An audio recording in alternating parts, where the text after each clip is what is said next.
would do, if he was doing another job, he would be the same asshole.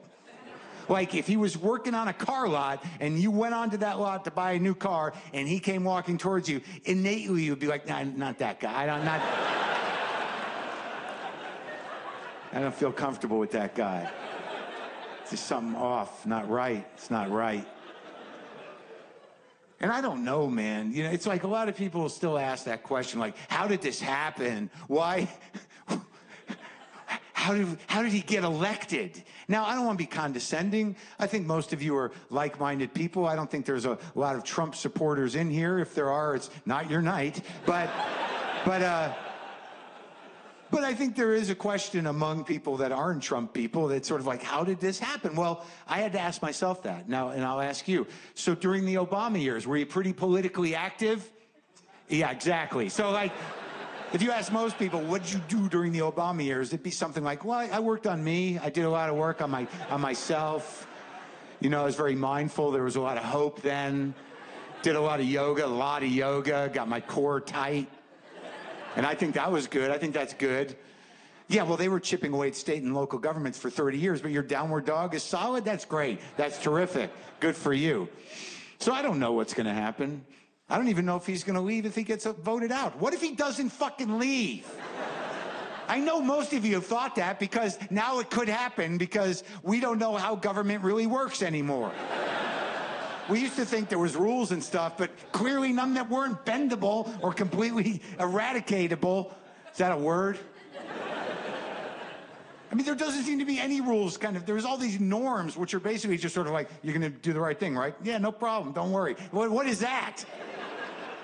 How do you enforce that? What if he doesn't fucking leave? Oh, my God. But worse yet, what if he gets elected again? Oh, man, I hope the voting works in our favor. But I was on stage, and I asked that question. I said, what if he doesn't leave? And a woman somewhere in back goes, there'd be anarchy in the streets. And I was thinking, like, in this country? I don't think so. I think what would happen is 3 days into him not leaving, people would be like, is he still there? This is so weird. It's so weird. I know, it's fucked up and weird. Totally fucked up and weird.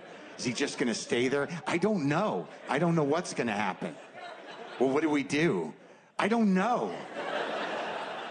Do we even go to yoga anymore? Oh, we have to go to yoga. Like, now more than ever, we have to go because that energy is important out in the world.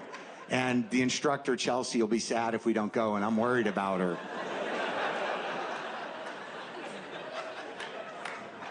Oh, thank you.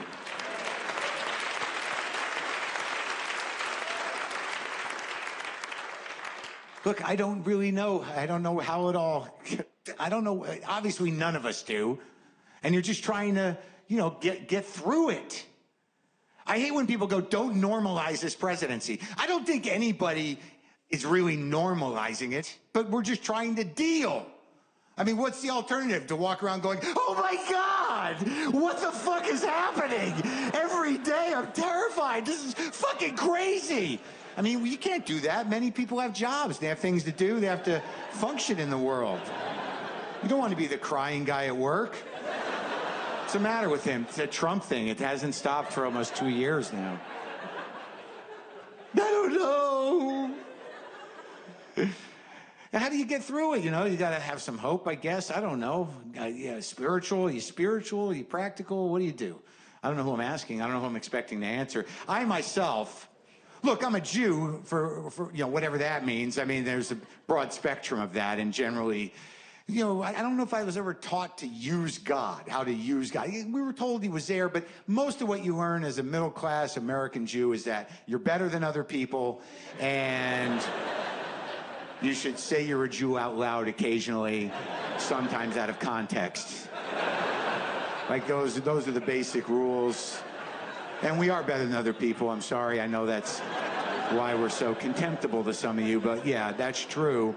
And yeah, you just kind of say you're a Jew, like maybe at dinner someone says something and you say like, well, I'm a Jew, and it doesn't make sense to anybody really, and the one other Jew there kind of knows that you're taking the hit, like, You're the target now, and but I'm glad you did your part today. But I don't know, you know, the Jesus thing, that's different. You know, that's kind of dug in, right? If you got the Jesus put in you early on, it's usually terrified into you by terrified parents, and you're taken someplace once a week, and he scares you, at the very least.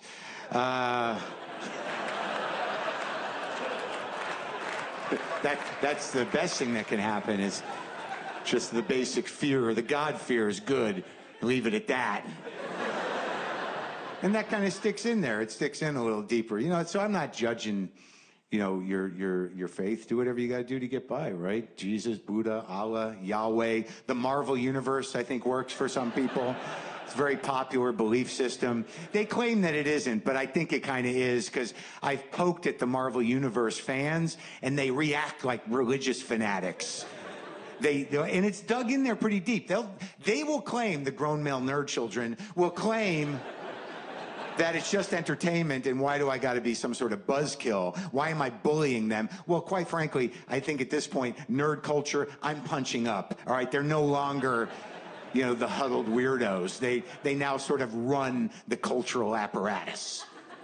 And I'm not saying, yeah, I am saying it's a shitty thing, but what I'm saying is that I think it's a belief system, and I don't think they're willing to admit that. There's a couple of bubbles, you know? You've got the Fox News bubble, which is evil and malignant. You've got the broader Christianity bubble, which can go either way. And then you've got, you know, the Marvel Universe bubble, which is culturally malignant, but not as evil as Fox, but it's troubling.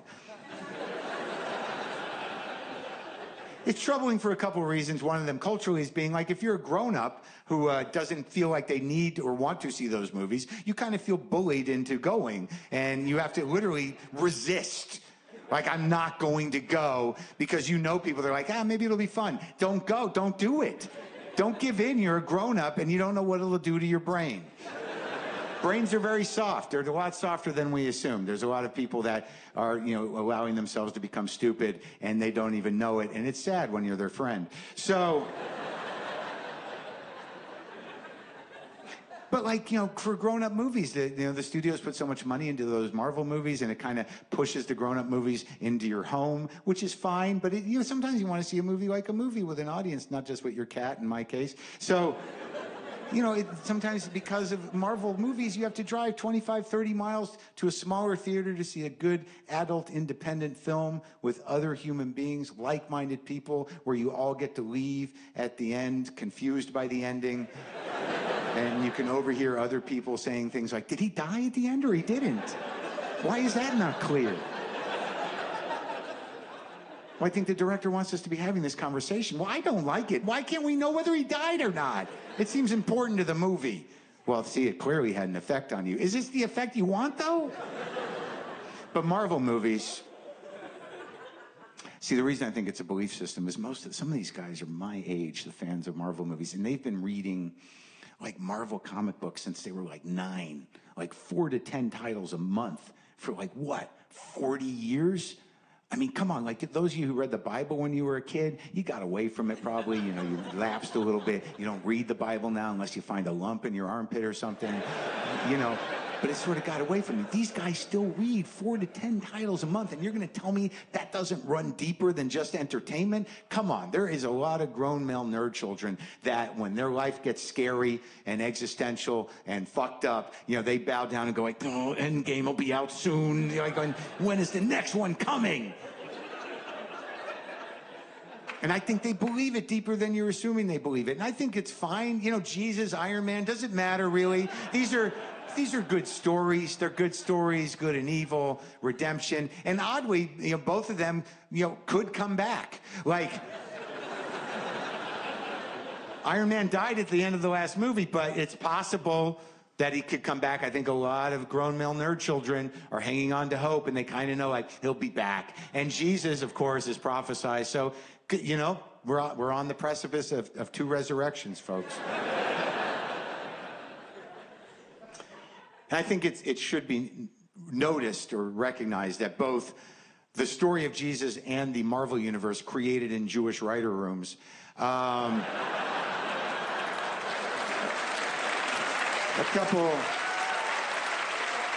couple thousand years apart, but you know, it comes from that amazing creative imagination that Jews have because of how great they are. And the reason I'm doing this is I just want to know that there's a few people in the room here, no matter how progressive you may think you are, that are going like, we get it, you're a Jew. Like, I just want to know that I'm causing that to happen.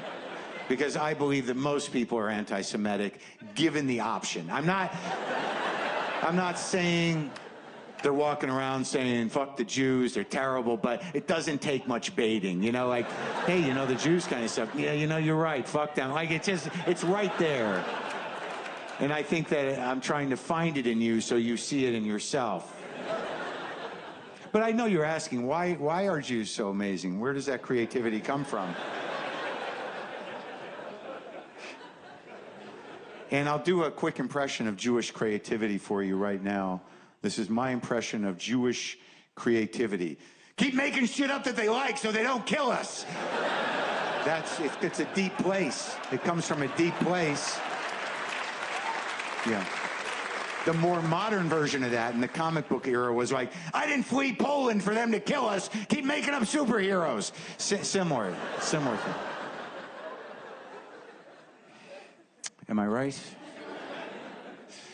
I don't really know. I don't know.